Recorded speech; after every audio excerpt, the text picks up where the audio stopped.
This is a quick review of the area between curves.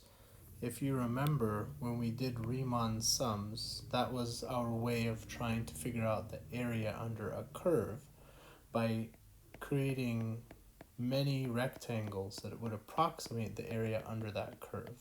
And then just remember that if the area was below the x-axis, we counted it as negative, and if it was above, we counted it as positive. For the area between curves, we're going to do the same kind of thing. We're going to take what it is we want to calculate, in other words, the area between two curves whose functions are given by f of x and g of x, and we're going to divide that area up into smaller pieces and approximate with rectangles. Now notice that the height of each rectangle is going to be determined by the difference of two function values, f of x and g of x, for some x. The way we make it specific in the formula is by saying xi star, which is, if you're in the ith interval, then find some random xi in that interval, call it xi star, and use that as your approximation for the height of the rectangle that will give you the area that will approximate that piece of the area between the two curves. When you take this sum, let n go to infinity, you're going to have a precise measure of what the area is between the two curves. And so the formula, as mentioned, is going to be the limit as n approaches infinity of the sum of the differences of the function values times delta x, which is always the width of that rectangle. And again, we need the difference of these function values to represent the top function minus the bottom function. And as with regular Riemann sums, this limit will become the integral. So the area between two curves is given by the integral from a to b of f of x minus g of x dx. And f of x and g of x have the relationship that f of x is greater than or equal to g of x for all x in the interval you're integrating over. So in other words, f of x is the top function and g of x is the bottom function.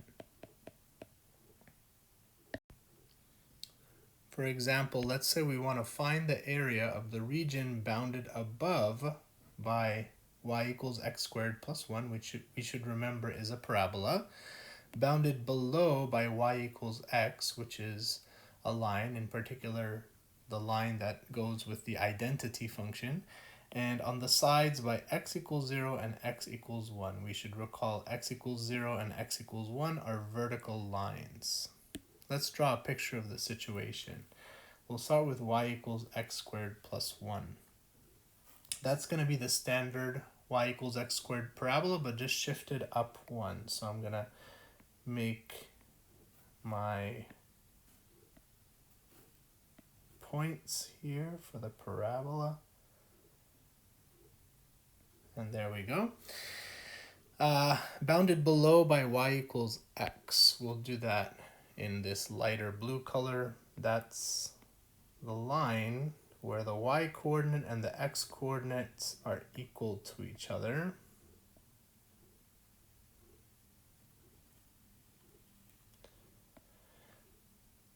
And for the two vertical lines, I'll make those in red. So x equals 0 is the y-axis, and x equals 1 is the vertical line just to the right of that.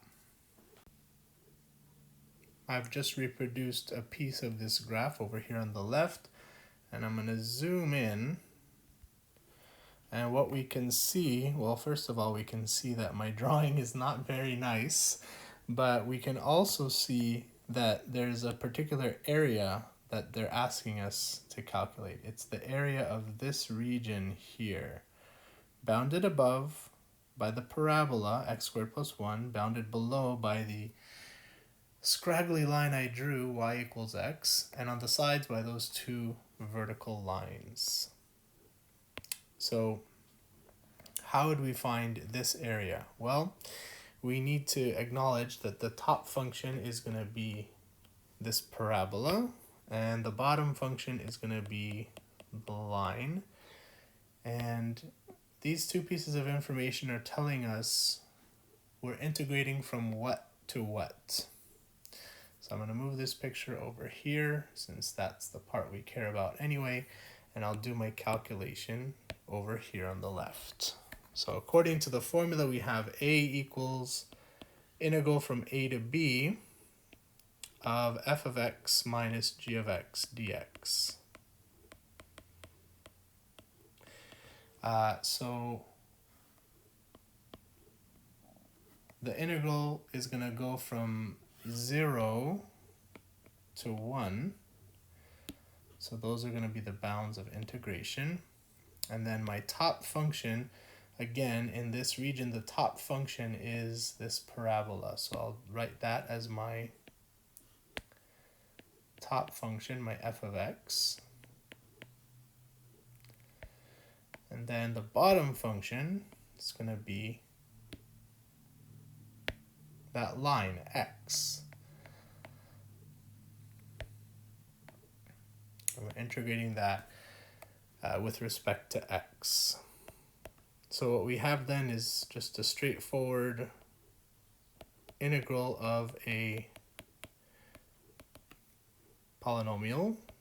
So we apply the fundamental theorem of calculus, and we get x cubed over 3 minus x squared over 2 plus x, and we're evaluating that from 0 to 1, which gives us 1 cubed over 3 minus 1 squared over 2 plus 1 minus the quantity 0 cubed over 3 minus 0 squared over 2 plus 0. And if we work all that out, we get 1/3 minus 1/2 plus 1, which I believe will give us 5/6.